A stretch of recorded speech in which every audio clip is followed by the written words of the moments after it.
Sadly, we have often told this narrative from the viewpoint of being admirers of Abraham, and we should admire the faith of Abraham,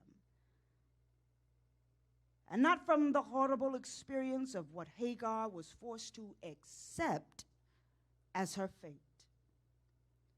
Many messages have been preached pitting Sarah's lack of faith against Abraham's willingness to listen to his wife, with Hagar having a small role as the villain who briefly interrupts God's plan. However, the reality of Hagar is a very strong resemblance of many African American slave narratives. Many of us may have seen movies about Abraham or looked at picture books of the account of this great patriarch of faith.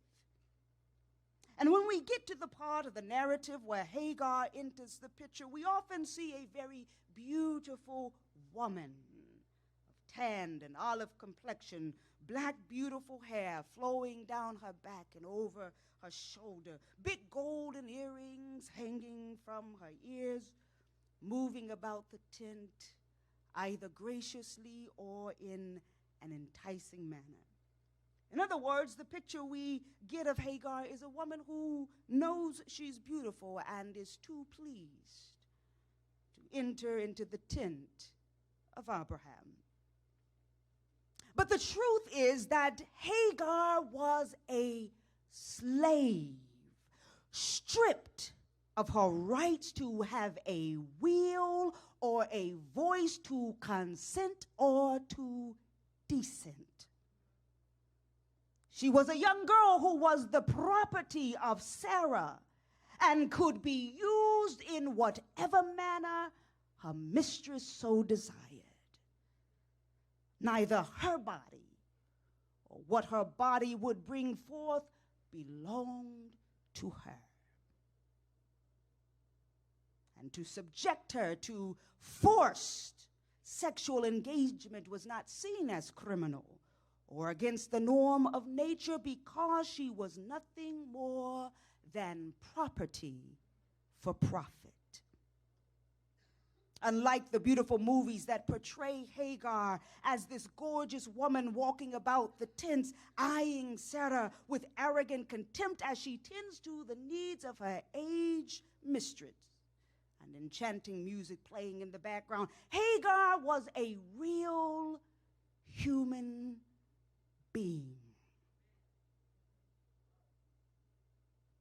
She was most likely a teenager forced into something that resembled a marriage but with no privileges, and forced into sexual relationship with an old man. The mixed emotions of what she must have felt.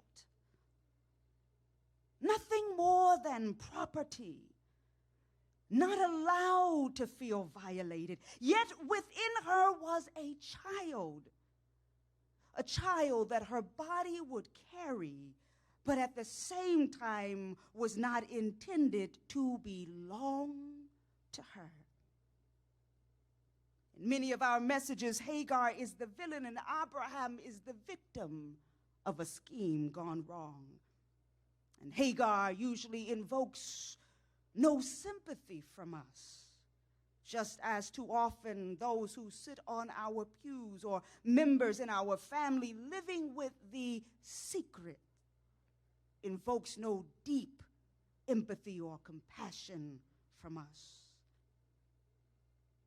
Oftentimes when I've heard people preach from this, I have wondered how many people have sat in our congregations listening to the message of faith, God's promise to Abraham, while relating to Hagar. And after they hear us blame Hagar for her foul behavior towards her mistress and dismiss her as ungodly, They leave feeling more alone and ashamed about their secret. How many leave feeling like failures because they just can't get over it? The sting of the trauma of being sexually assaulted, abused, or manipulated by members of their family, friends, or leadership in the church. When was the last time we took off our lens of tradition and saw the life of Hagar as an opportunity to minister to the broken? Have you thought of the fact that Hagar was forced to use her body for the benefit of someone who saw her as nothing more than property? There was no relationship, no getting to know each other. No, Hagar was thrust into an arrangement for the purpose of sex to produce a surrogate child. And no one cared how this arrangement made Hagar feel. Hagar, because you are a slave, you have no feelings, no voice, and no choice. Step away from your traditional Eurocentric theology for a minute and look at Hagar as a real human being placed in a situation in which she has no say-so. It doesn't matter that she was a slave, so were some of our ancestors. But we still feel that forced sex between the slave and the slave master or the overseer was wrong. Why? Because we see our maternal ancestor as a human being. Hagar was a human who had feelings and hope. And while we may dismiss her, this morning I want you to know that God met Hagar in her broken place. We often forget in the message that God spoke to her and gave her a promise of greatness. We forget about that moment where there was a time of intimacy between Hagar and the angel of Adonai, telling her that the name of her son was to be Ishmael. God pays attention. He pays attention to the broken. Hagar, so moved by the encounter with the angel of God, named God who had spoken with her El Roi. God sees. Because she said, I have really seen the one who sees me. God pays attention to the broken because he sees you.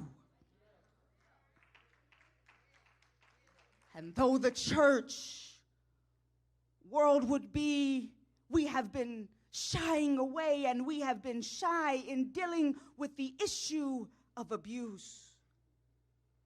And though we have failed to demand righteous justice to be executed on behalf of the abused, I say to the boy, the girl, the woman, the man who still suffers in shame, struggles with your emotions, suffer with being inconsistent in life, find yourself in and out of relationship because the trauma, even though it may be suppressed, seems to control your life. No, there is a God who sees you and pays attention to your affliction. And at this time, God is letting a cry be heard in the ears of servants who can no longer ignore your brokenness. The church can no longer ignore the Hagars who sit among us and who stand outside of our doors.